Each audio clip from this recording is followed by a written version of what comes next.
Tristan Wirfs not in attendance at OTAs. That and more on today's episode of Locked On Bucs.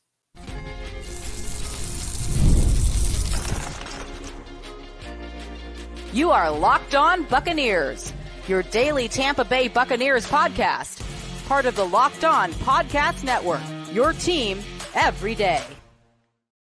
What's up, and welcome into this WTSP Wednesday episode of Locked On Bucs, your daily podcast covering the Tampa Bay Buccaneers, part of the Locked On Podcast Network, your team every day. I want to thank you for making Locked On Bucs your first listen review every single day.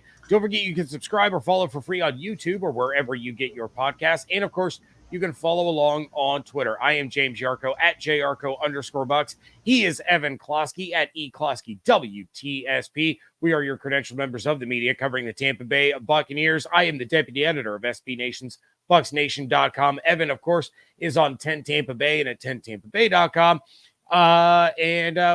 Locked On Bucs is here with you every Monday through Friday, along with the everydayers. For that, we want to share our appreciation for your continued support of the show. One of the ways you can support the show is become a Locked On Bucs insider. You're going to get news, rumors, updates, general thoughts, plus one-on-one conversations with me via text message. Go to joinsubtext.com/LockedOnBucs to become an insider today. Some takeaways from OTAs coming up in a little bit, but let's start with the headline from the day, and that is Ryan McDonough has been traded to the Tampa Bay Lightning. No, I'm kidding, obviously, although that is a pretty big headline in the world of Tampa sports. We are talking about the Bucs, and we are talking about Tristan Wirfs not reporting to OTAs. Todd Bowles spoke about it with the media, saying he's happy with where Tristan is in his workouts and his offseason. He's not concerned about him not being there for voluntary workouts, emphasized that these are voluntary.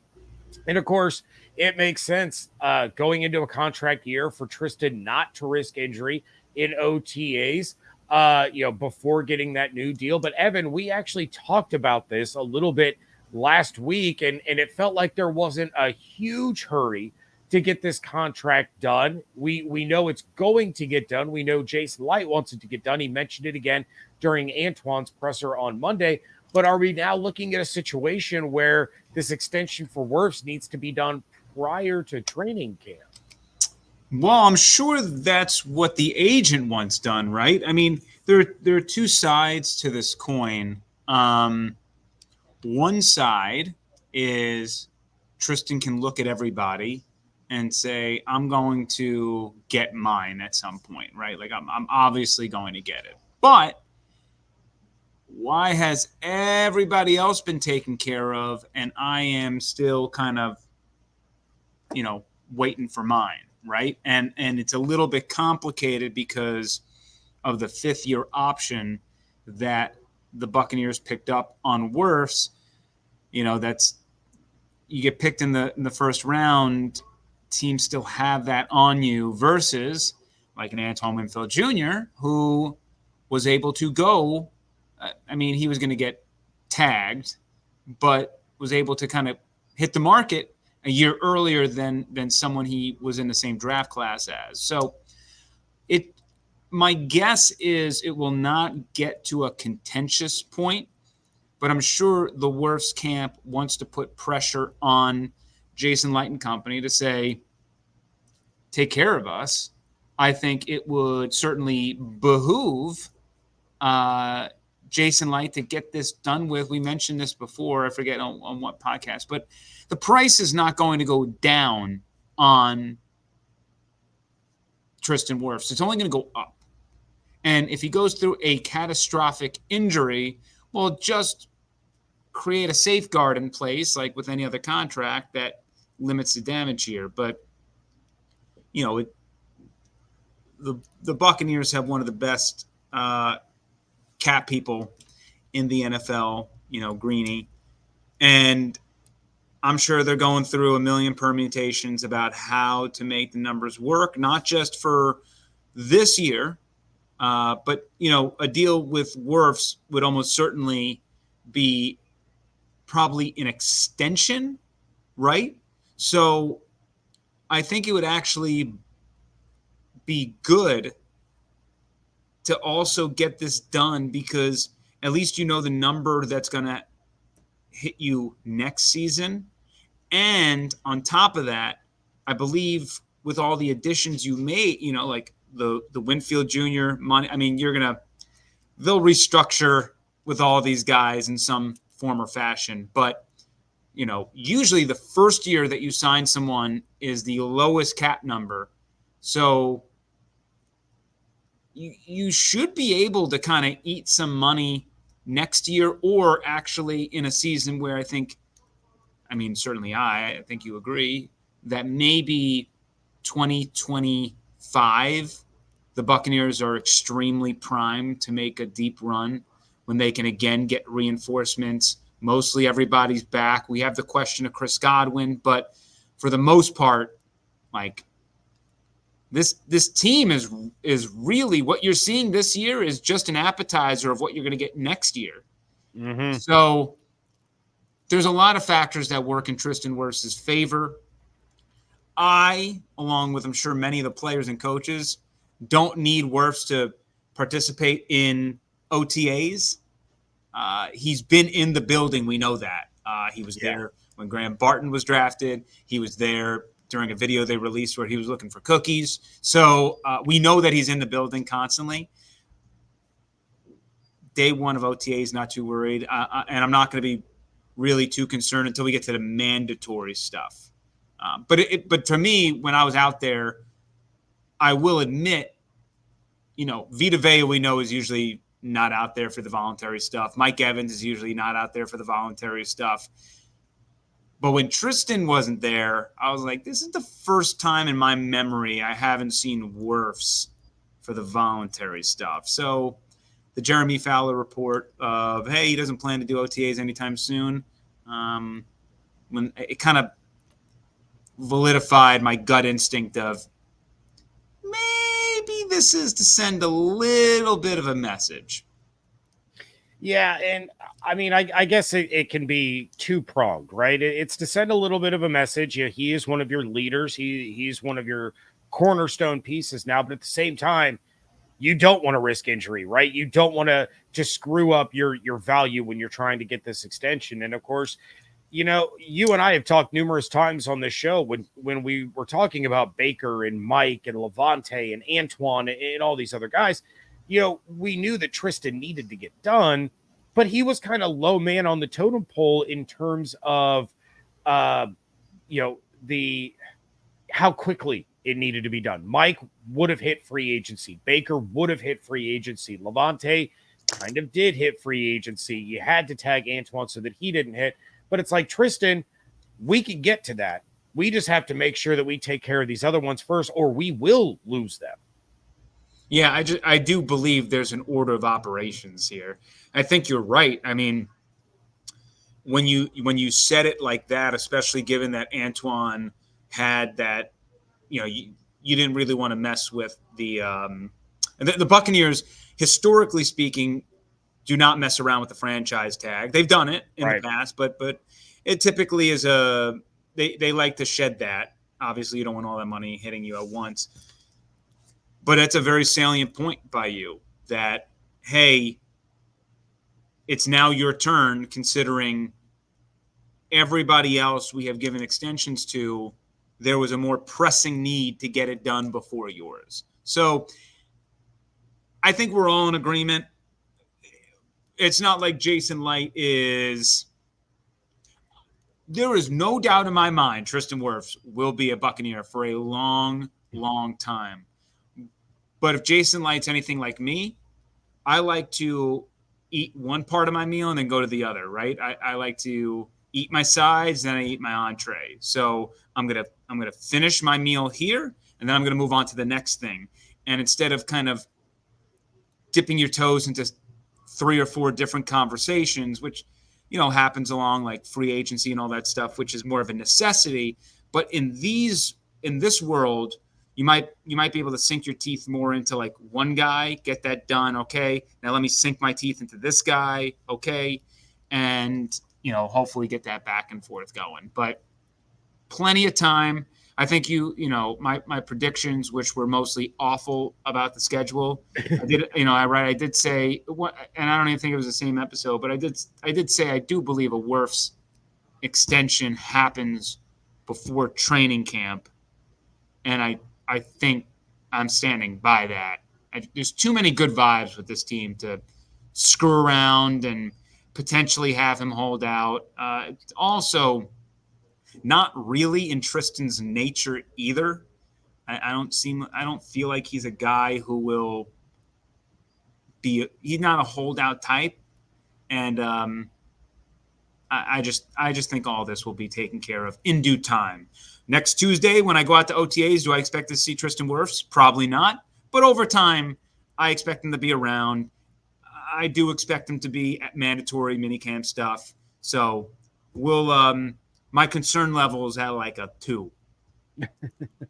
All right. Well, we are going to get some of Evan's biggest takeaways from OTAs. That is next on Locked On Bucs, part of the Locked On Podcast Network, your team every day.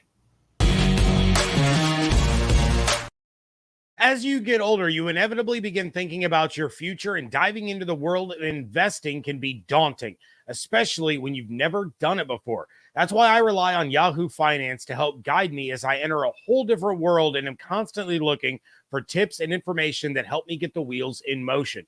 For more than 25 years, Yahoo Finance has been the brand behind every great investor.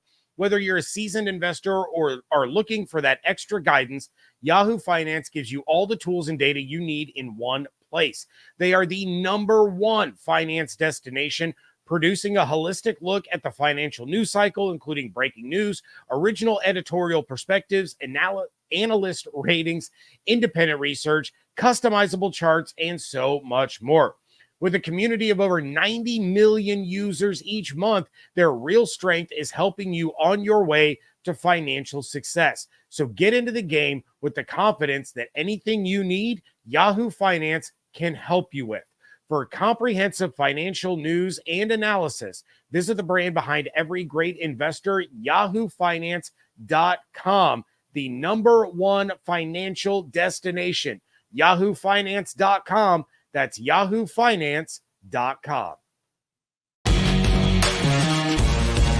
Thank you again for making Locked On Bucs your first listen review every single day. Every day, just make sure you are coming back tomorrow. Plenty more to discuss as the Bucs are getting to work. In the meantime, are you watching Fox Sports or ESPN on your TV all day and have to turn down the volume with all the shouting?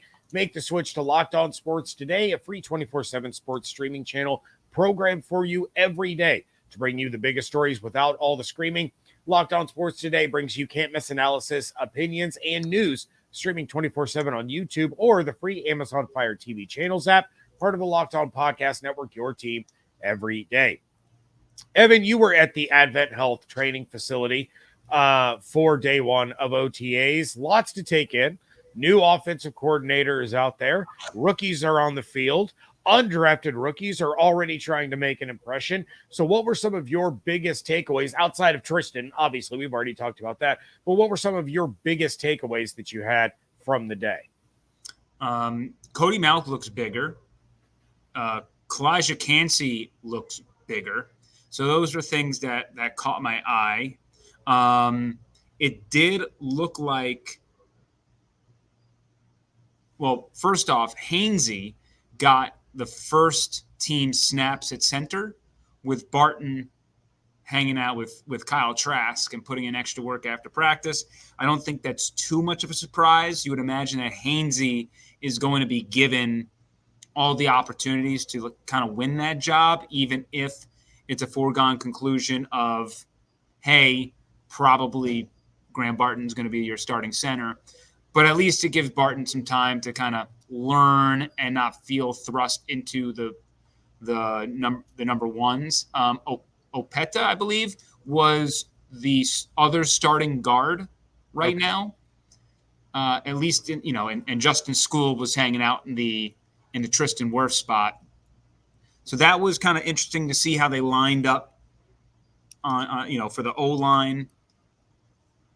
Beyond that, I was naturally impressed with the amount of people who were there. As I said, between it was really Vea, Evans, Wirfs, and Randy Gregory, who I did not see. Levante David was there, just not practicing. He was just in street clothes, but he was there. So that was impressive. And also with the offense, I love the amount of motions we saw. Whatever you saw last year from the Buccaneers, you are going to see a lot more motions. Chris Godwin said the best thing about this offense was how the players are a little bit more in control. And I think Liam Cohen mentioned that when he spoke with the media a couple of weeks ago about, hey, I'm going to do my job here to set up the offense for success. But when you guys are out there, you're going to be the ones that really determine what the play is going to be. I'm going to arm you with, here's a run to the outside, and here's a check to a pass. You have like 3 options going into the huddle, and you're going to have to check at the line to, hey, if we got to run to the right and they're heavy over there, well, here's an option to, equal out the numbers, I think is what Liam Cohen talked about. So to hear Chris Godwin kind of reiterate that, hey, there's going to be a lot more responsibility put on our plate to know what's going on, and there's a lot more to know. That I can kind of see that the only thing we really got to see today were kind of like outside runs and a lot of throws in the flats.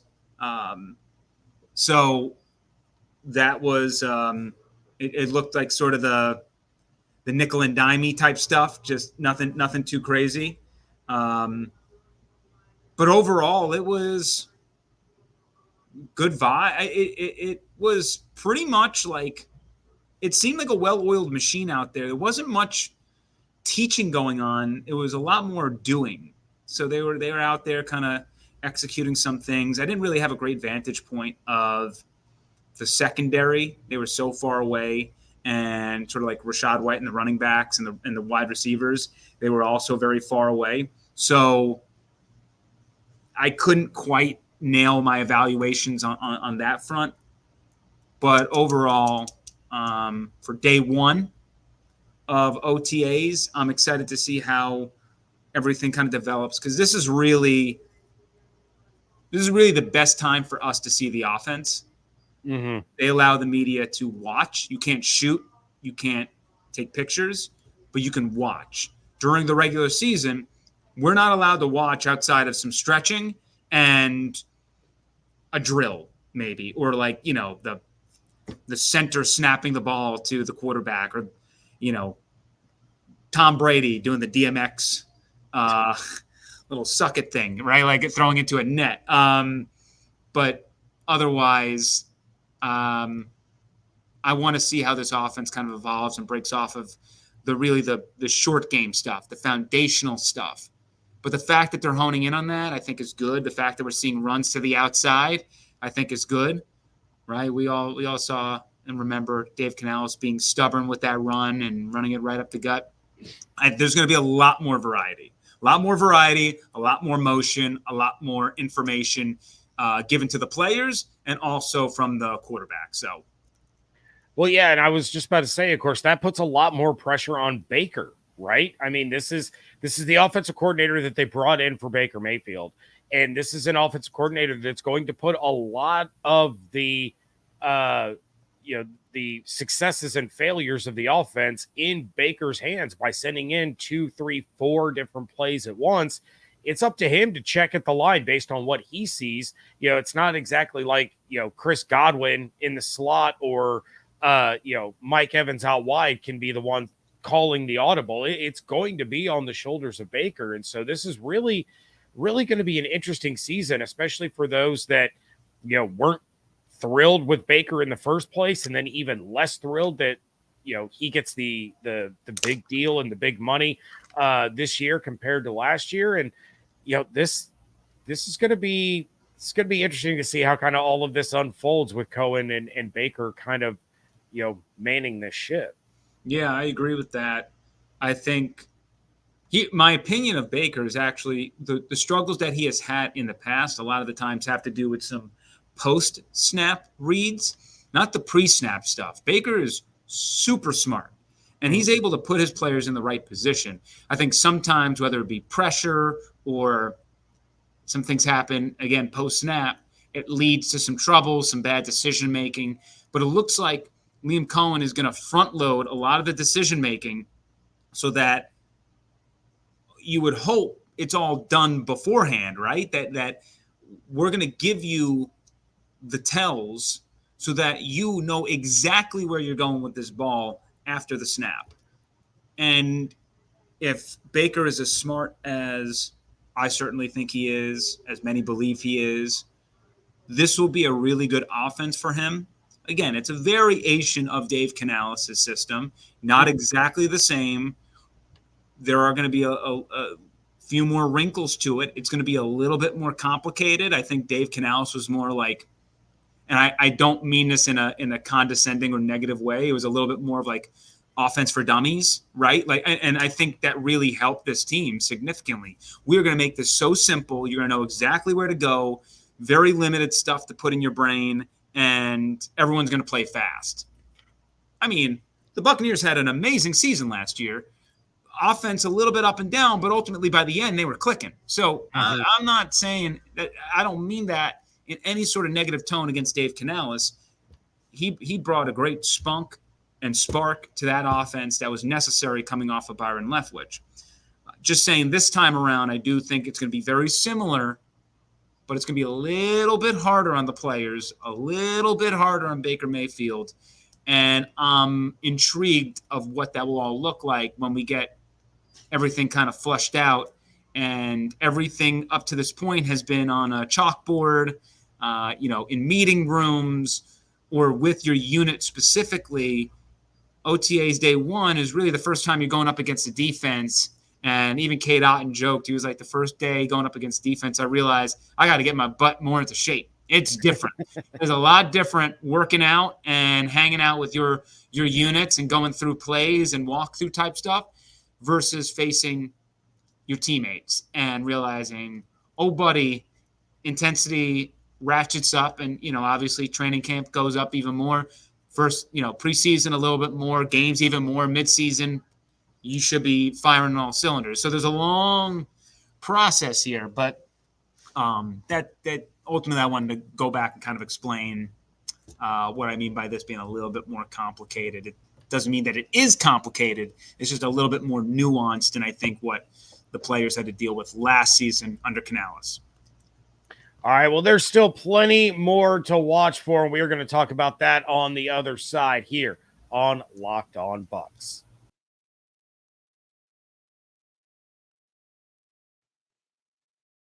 Wrapping things up here on a WTSP Wednesday episode of Locked On Bucs, and OTAs don't last for very long, but this is where the battles for starting jobs and roster spots begins. It's a very long process. It's a marathon, not a sprint, that old cliche.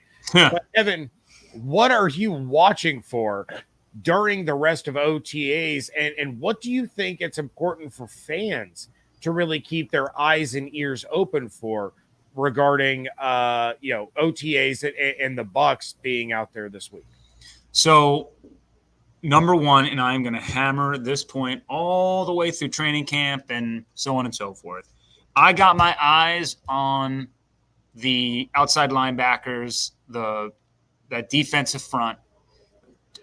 I cannot stress this enough. That is going to determine the ceiling for this Buccaneers team.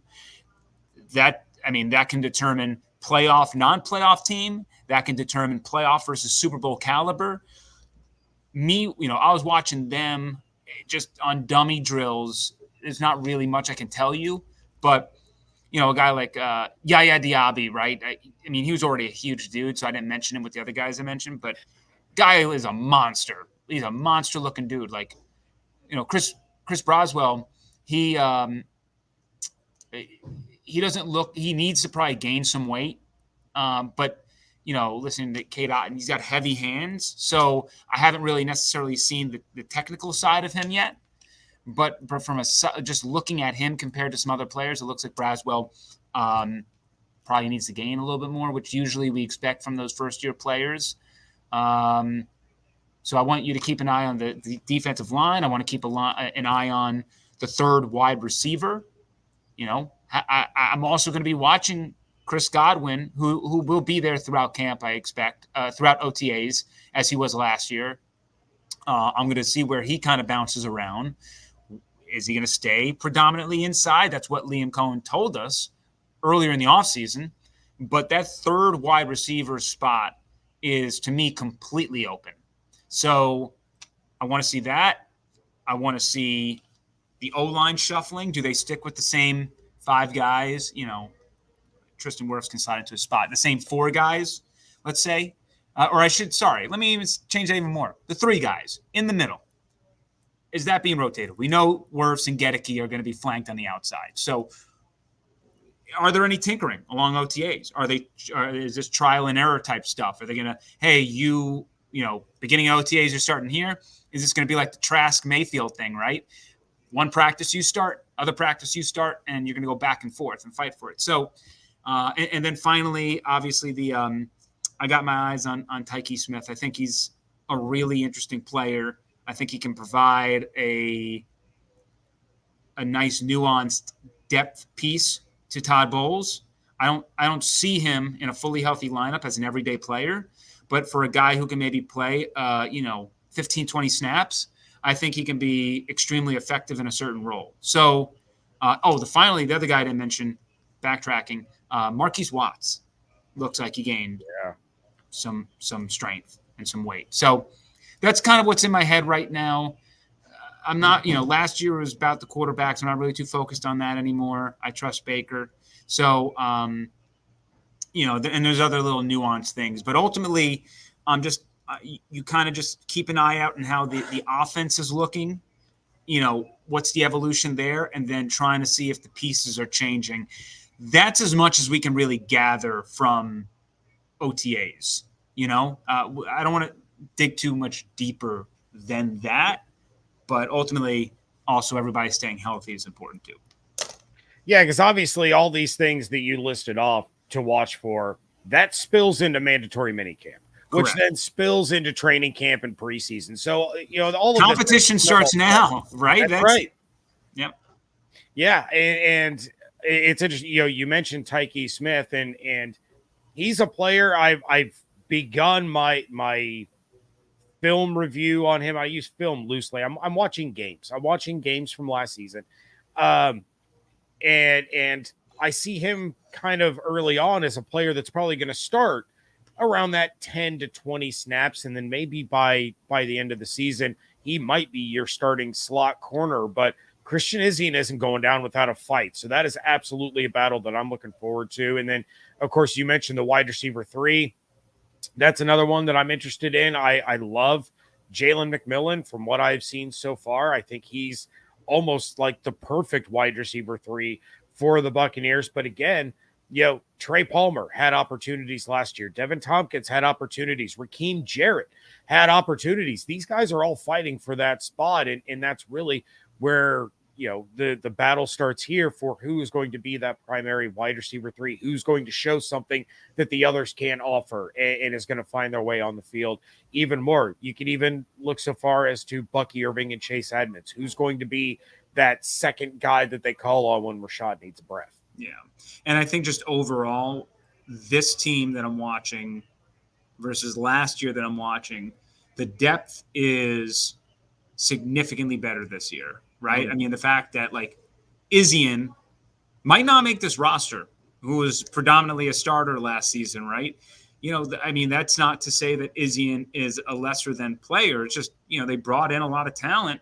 So things can, it's going to be harder for a lot of players to make the roster, which is exactly what you want to build. So last year, the Buccaneers were able to be so successful because for the most part, they were healthy. They needed to be healthy to have a chance. And they really avoided catastrophic injuries. They had injuries, especially in the secondary, but they avoided the out for season types. So you don't know if you're going to have that same luck this year. I'd say you will not. It'll be a rough year in that regard, considering what you had last year. But, you should feel pretty confident with the depth behind all these positions outside of maybe a couple of them where things will be altered significantly if the top tier talent changes. And if you lose a Mike, you lose an Antoine, those are guys you can't replace. Tristan can't replace him. But for the most part, there's like those middle level guys who are starting, and there should be people who can step into those roles, and you're not feeling like, oh man, we're completely screwed next game. All right. Well, that is going to do it for this episode of Locked On Bucs. Evan, other than Stamkos watch, what do we have going on over on 10 Tampa Bay at 10tampabay.com? We got the Rays, as you mentioned, Ryan McDonough's coming back to town. That's super cool. So you can head to 10tampabay.com, head to 10 Tampa Bay Plus. You can also find me on the X, formerly known as Twitter, at Closky WTSP. And, engage in conversations with me. I'll always go back and forth unless you're a jerk, to which I then stop or mute you. Or if you're a really big jerk, I block you. But you'd have to be a real jerk for that. Challenge accepted. Okay. Easy, Tiger. I mean, you were the one that told me my hat was stupid before the show even started. I did. And I stand by that. All right. Make sure you're checking out everything that I'm doing over at BucsNation.com. Check out Evan, of course, on 10 Tampa Bay, 10tampabay.com, on Twitter, at Locked On Bucs, at JYarcho_Bucs, at Closky WTSP. Become a Locked On Bucs insider. Go to joinsubtext.com/LockedOnBucs. And, of course, make sure you are subscribed on YouTube or wherever you get your podcasts. Hope you all have an absolutely outstanding day. Stay safe, stay healthy, fire the cannons. I want to thank you so much for joining us right here on Locked On Bucs, part of the Locked On Podcast Network, your team every day.